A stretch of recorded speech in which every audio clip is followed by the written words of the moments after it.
Hello and welcome to the QA Therapy podcast. Are you looking to improve your overall testing and quality practices? My name is Sergio Freire and I'm Solution Architect and Testing Advocate at Xray. And my name is Cristiano Cunha, and I'm also a Solution Architect and Test Advocate. And we will be your hosts and QA therapists throughout this series. In this podcast, we're going to tackle some of the most common testing and quality challenges that we all face in our teams. So if this sounds good to you, keep on listening. Some of us may have heard the buzz around DevOps, while others may have simply missed it. While we all strive for fast deliveries and focus on automation to get there, we still need to incorporate exploratory testing into it. Is it even possible? Will it help or just delay even longer the delivery? To assist with us in this topic, we have a special guest with us, Szilard Szell.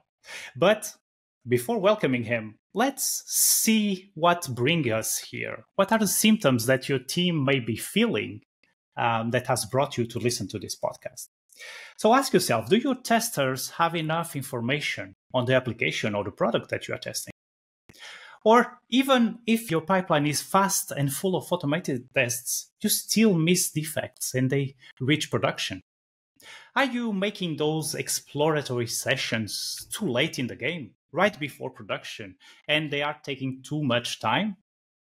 Or even after an exploratory session, it's hard to report what happened. Are your automated tests always passing? And you feel you don't have a way of exploring the unknowns? All these are symptoms that maybe we're not performing the test we should. In this fast-paced environment of DevOps, where continuous integration and continuous delivery are key, traditional testing approaches often struggle to keep up. Exploratory testing, with its flexible and adaptive nature, seems like a perfect fit. Yet many teams find it challenging to incorporate exploratory testing effectively into their DevOps pipelines and processes. Let's dive a bit into this topic. And today, I have here with us Szilard Szell, our expert QA therapist that will assist us with diagnosis and prescription on these symptoms related to the usage of exploratory testing in a DevOps environment. Szilard is a DevOps transformation lead, test coach, Safe 6.0 SPC at FE Code. He has done plenty of stuff. He has years of experience with DevOps transformation. He also worked as a team lead, trainer, facilitator, and coach in test automation. He's a frequent speaker, so probably you already met him in many conferences where he shares different subjects from DevOps to testing. He also has been working closely with ISTQB for a few years and other organizations. Welcome, Szilard. Are you comfortable on our QA therapy couch? Thank you, Sergio. Thank you, Cristiano, for this really comfortable couch. And I love to be a therapist with you here. Or maybe I'm getting therapy. Nice to have on board. So let's start with the first question. And I think that we all heard about it before, but can you please remind us in a very brief words, what is DevOps from your perspective? Well, being brief might not be exactly what I could do here. Especially when we talk about DevOps. So as a DevOps transformation lead, this is something that we are talking about my team a lot and defining it, redefining it, and looking at it from different ways.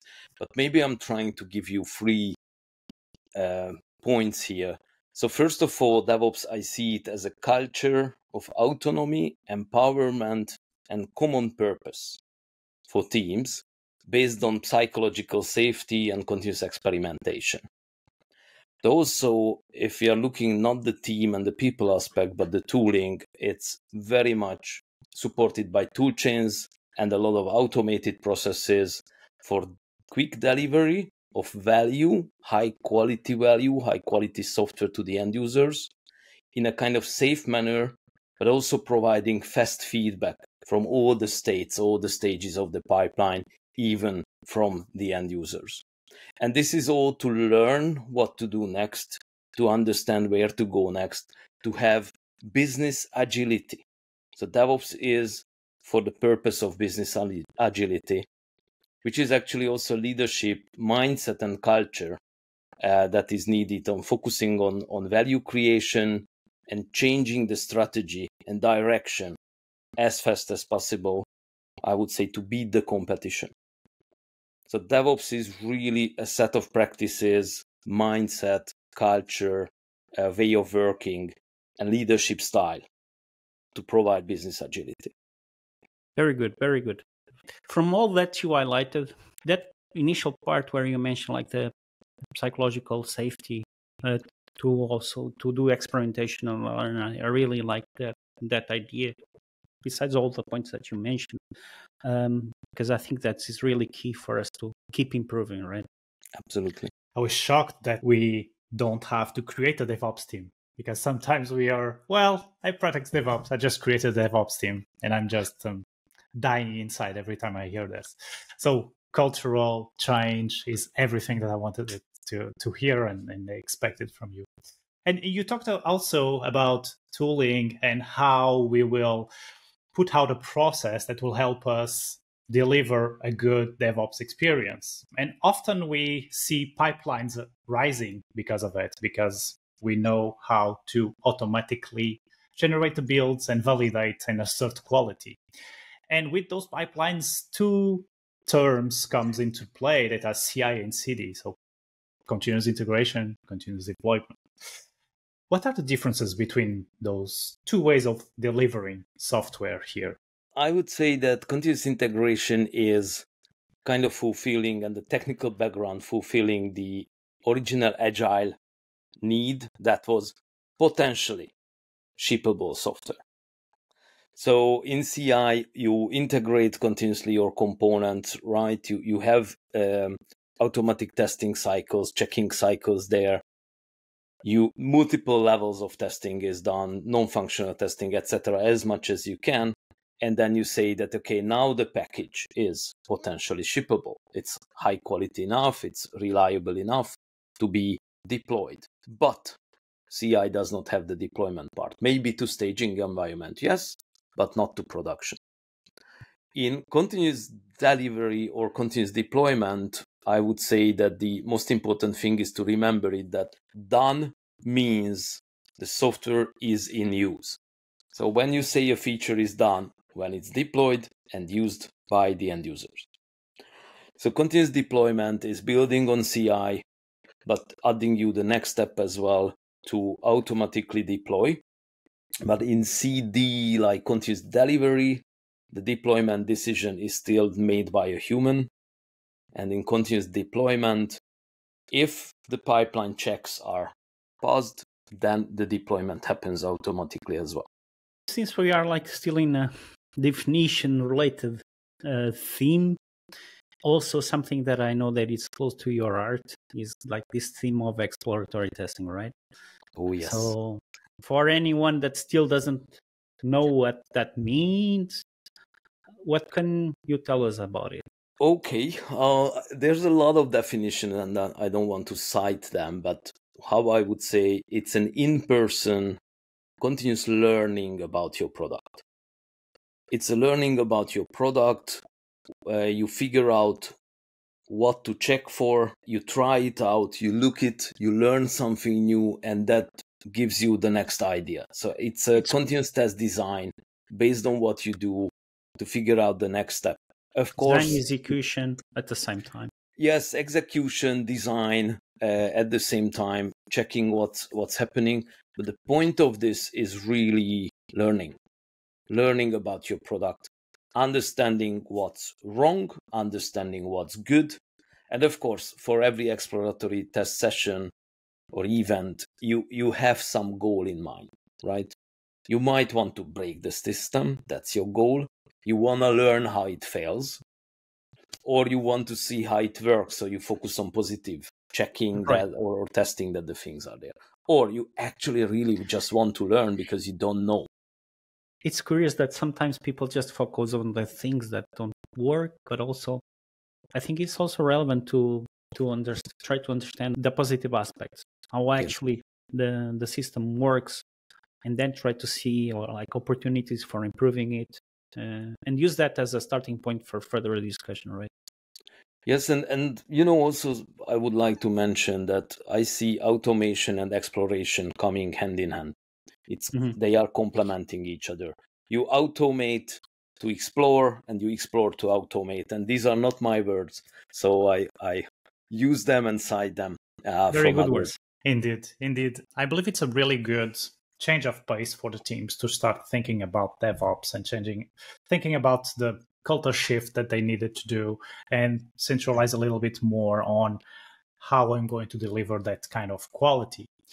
But do you think that DevOps is for everyone? Or do you think that everyone should attempt to do or implement DevOps in their company? Or do you think you need to be you need to be in a certain context to do so? If you simply ask, is DevOps for everyone? I would say yes and no.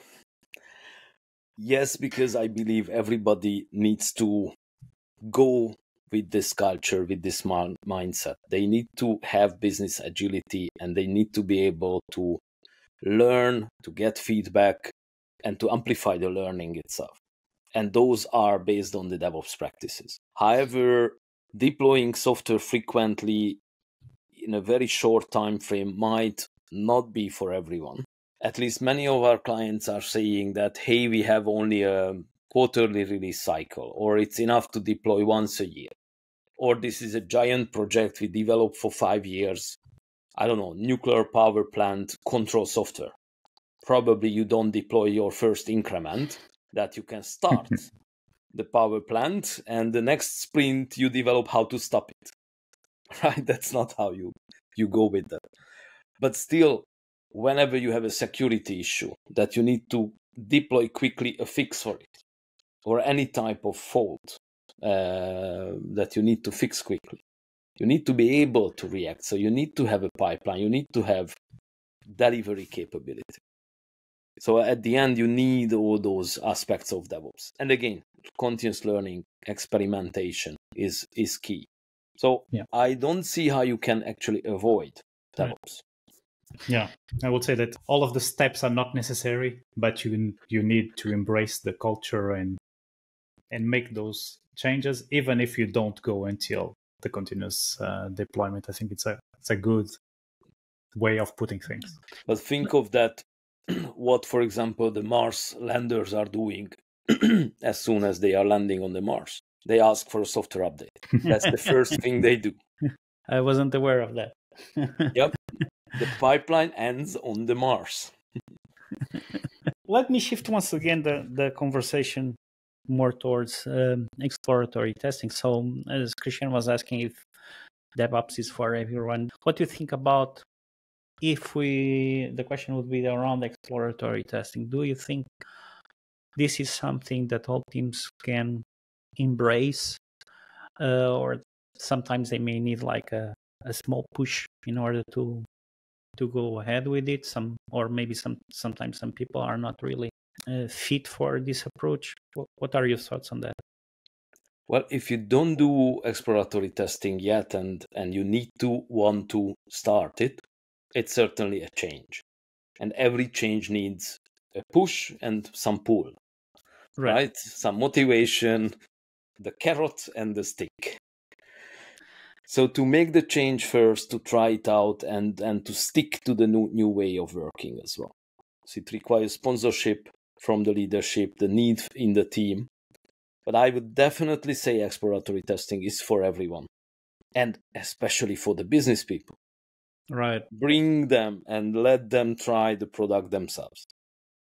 Marketing, everyone. So that's probably the best way also to advertise and it's curious that sometimes that you're bringing that point, because sometimes we see that, okay, we delegate like testing just for the testing team or the testing members or someone having more that specific role, but we forget like involving all the team experimenting the product and providing feedback, because we all have different angles and we value so different things, these different quality aspects in the product. Like you mentioned, like business is more concerned about achieving business goals, but more someone from the design team is more thinking about usability aspects, right?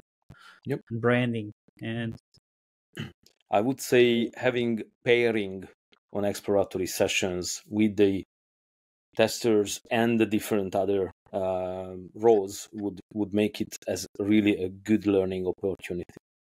Once our senior system testers invited the lead architects to the laboratory, and in a few minutes they killed the product like really badly. With or based on the architect's ideas of how it should work and the safety features, etc., and then they redesigned the product very nicely, very heavily. So it was a big learning experience for them, and they enjoyed it a lot. We had a bug hunting event, actually, like an extended exploratory testing. No, it's always interesting because both of the context, the exploratory sessions and the DevOps culture seem to have everyone taking care of the higher quality in order to deliver faster, which is really interesting. And one of the things that we always search when we try to adopt something is how can we measure the efficiency? So how can we know that we are adopting DevOps in an efficient way and that the return of value is something that is worth doing instead of doing other things? Do you have any measure, any metric that you want to suggest? Or how can we know that we are being successful implementing it? Well, I would just simply fall back to the DORA DevOps metrics. Those are kind of the de facto standards nowadays. So the deployment frequency, the lead time for changes, change failure rate, and time to restore services.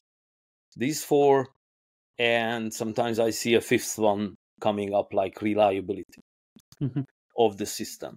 Now, when we start a DevOps transformation, the suggestion is that you pick two of these as a goal to improve.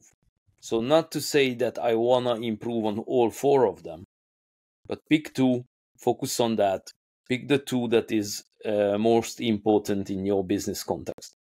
About the adoption of exploratory testing in a DevOps, let's say, setting in a DevOps environment, do you see like some hurdles or some challenges in your experience on adopting exploratory testing in this scenario?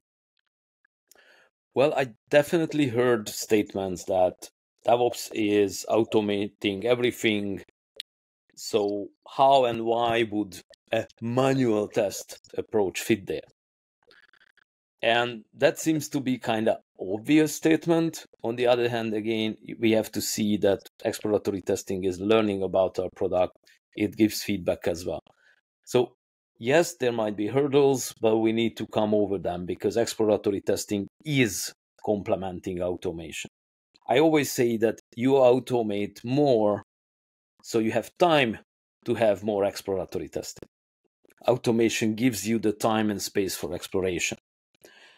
And with that, I really think that you need to connect exploratory testing and make it visible in your pipeline. So when your pipeline runs, it should be able to, for example, create a Jira ticket that, hey, now do some test session, exploratory test session as well, that goes to the humans, they do the testing, and then they close the ticket, which is going the information back to the pipeline that even the ET session, the exploratory testing session, was done. So you can connect it, you can make it visible within the pipeline. But the point is, while, for example, automation is running, take the time and do some exploration as well. It could be a short session, it could be a bigger session. Or even when you are in production already, like some version is out, why not to sit down and do some bigger look around, for example, for UX, usability issues or accessibility issues. Even if you found something that is already deployed, you can fix it. So exploration is still valuable and useful.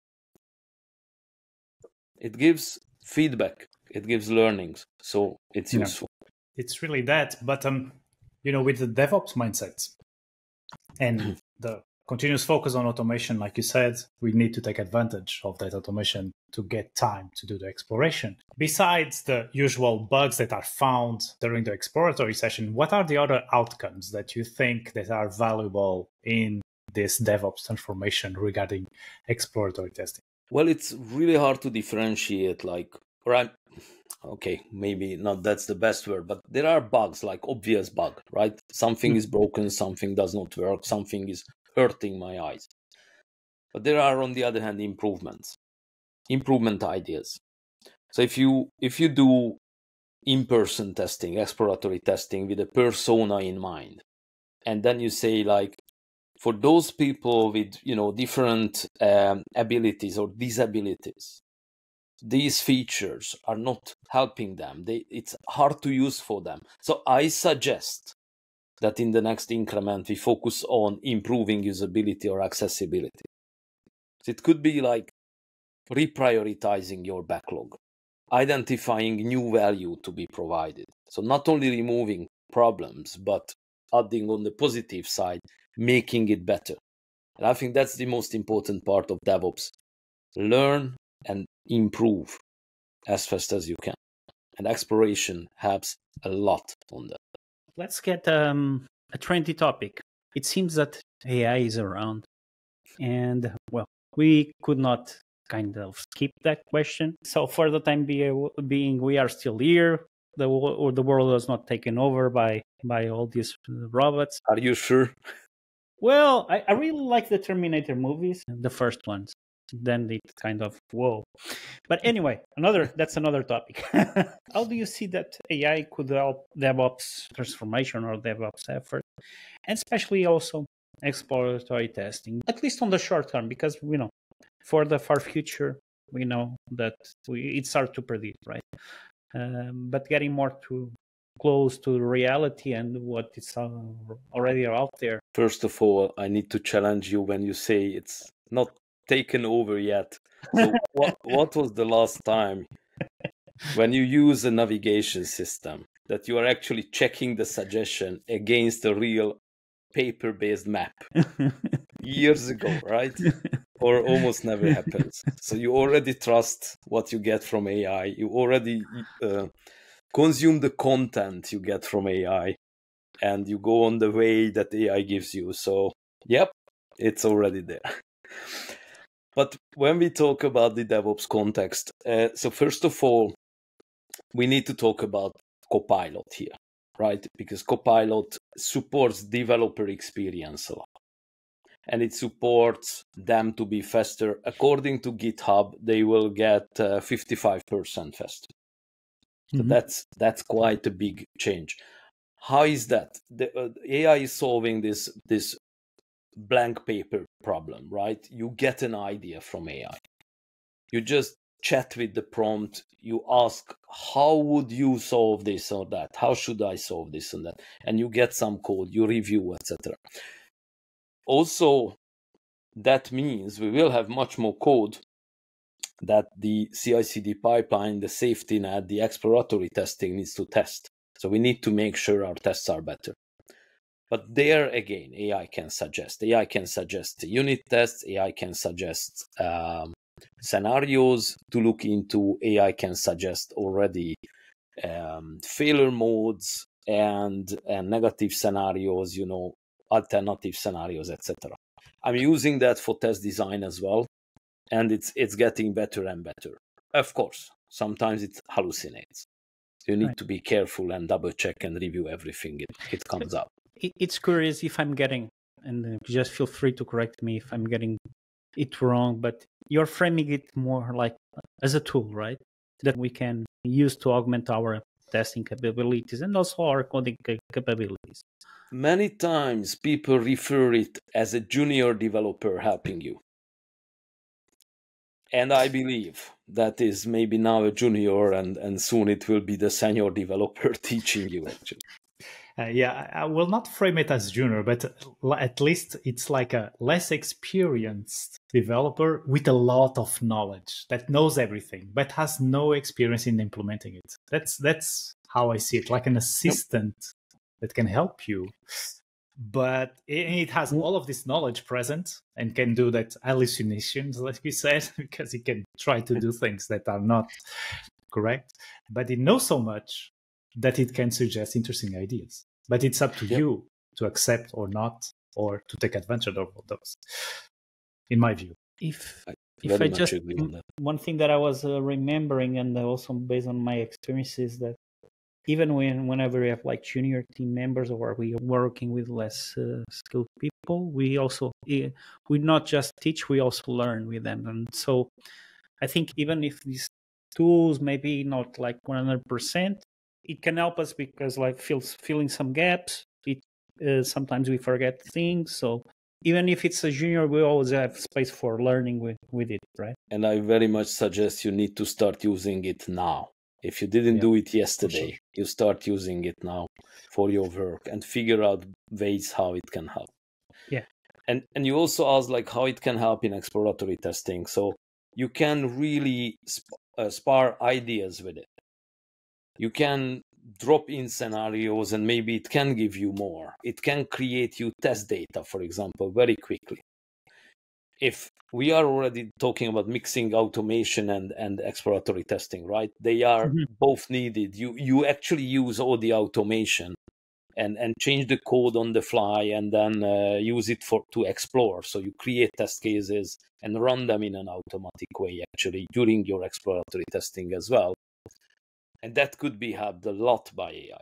Give me test data, give me idea, generate me, select test data from the big database that represents these scenarios.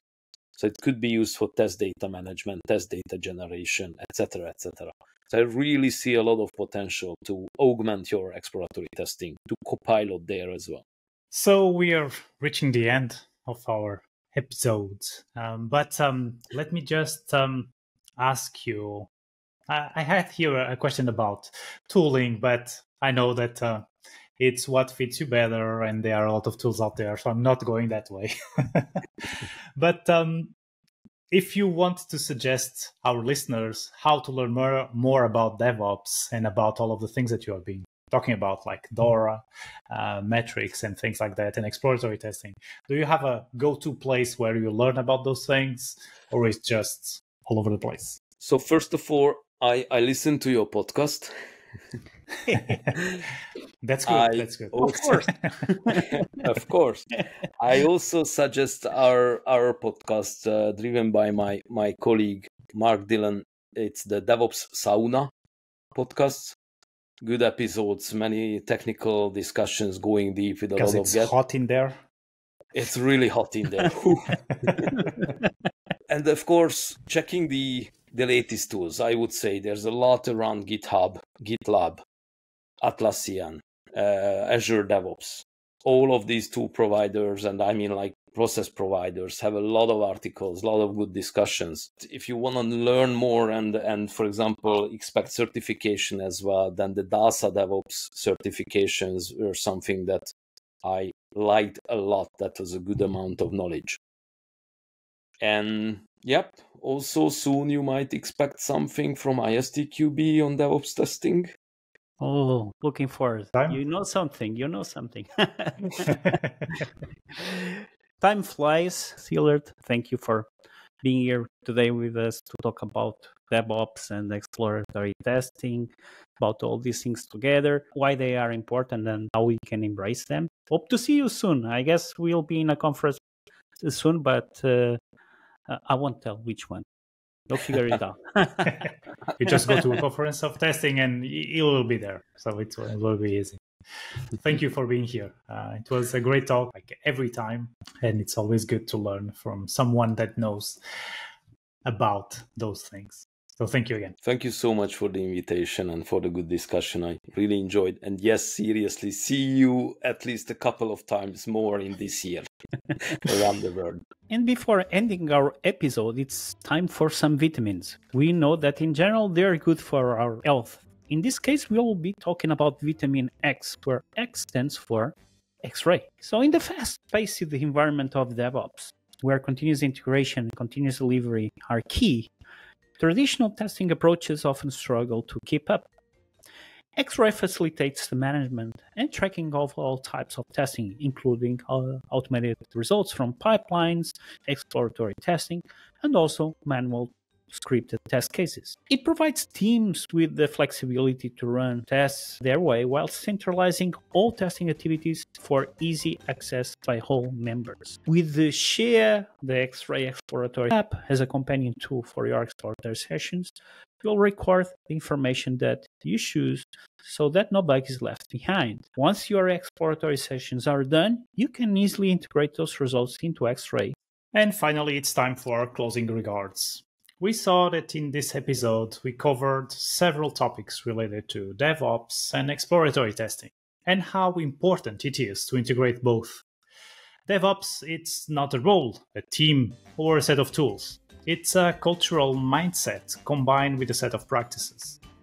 It aims to foster close collaboration between development and operations teams, enhancing efficiency and providing a comprehensive understanding of the entire software build and delivery process. Exploration is essential for refining ideas, guiding their implementation, and ultimately understanding how users interact with the final product. So see you in our next QA therapy session to share and learn together. Happy testing!